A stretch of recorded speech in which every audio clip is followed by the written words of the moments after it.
L'église protestante évangélique Philadelphie a le plaisir, mes bien-aimés dans le Seigneur, par ma voix, de vous souhaiter bonne et heureuse année 2024 sous la grâce de Dieu. Aujourd'hui, nous terminons une série que j'ai intitulée Avancer.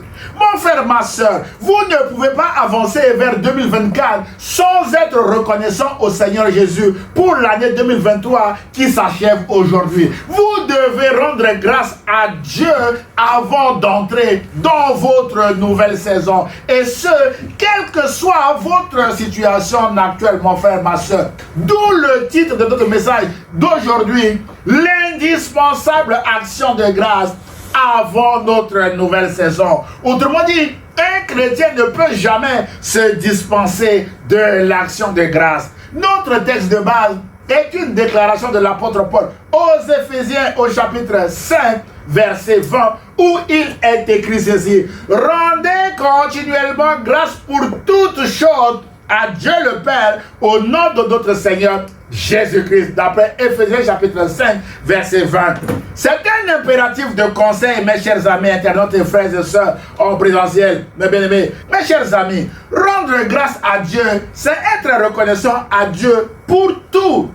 La reconnaissance s'oppose à l'ingratitude. Selon le dictionnaire Larousse, l'ingratitude est un manquement grave au devoir de reconnaissance. Autrement dit, l'ingrat ne revient jamais pour dire merci à celui qui l'a aidé à un moment donné de sa vie. À partir de cette définition, nous comprenons que l'action de grâce à Dieu est un devoir de reconnaissance et non une option. Quand j'ai dit une option, c'est-à-dire que si je le veux, je le fais. Si je ne le veux pas, je ne le fais pas. Non, c'est un devoir. D'où notre premier point, mes bien-aimés, l'action de grâce est un devoir de reconnaissance et non une option. Mes chers amis internautes, frères et sœurs, l'action de grâce n'est pas une option mais un devoir. Jésus a guéri 10 lépreux. Parmi eux, un seul, notamment un Samaritain, est revenu pour le remercier et rendre grâce à Dieu. Jésus, prenant la parole, dit: les 10 n'ont-ils pas été guéris? Et les 9 autres, où sont-ils?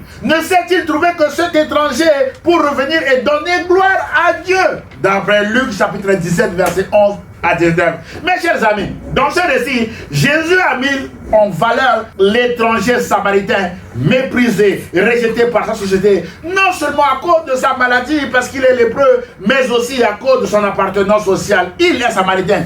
Mais la bonne nouvelle est qu'il est revenu sur ses pas pour rendre grâce à Dieu. Jésus a aussi souligné l'ingratitude des 9 autres lépreux avec sa question. Et les 9 autres, où sont-ils? Personne n'a répondu à cette question.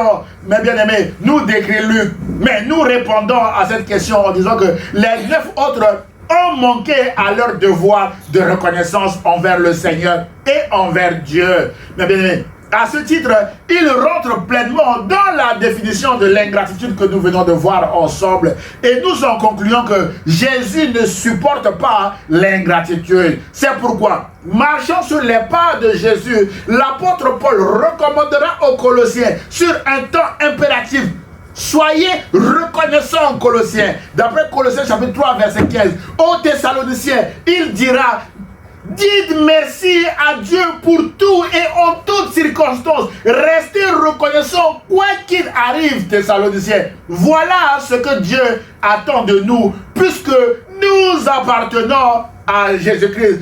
Et aux Éphésiens, il dira: rendez continuellement grâce pour toutes choses à Dieu le Père au nom de notre Seigneur Jésus-Christ. Notre verset du jour en Éphésiens chapitre 5, verset 20.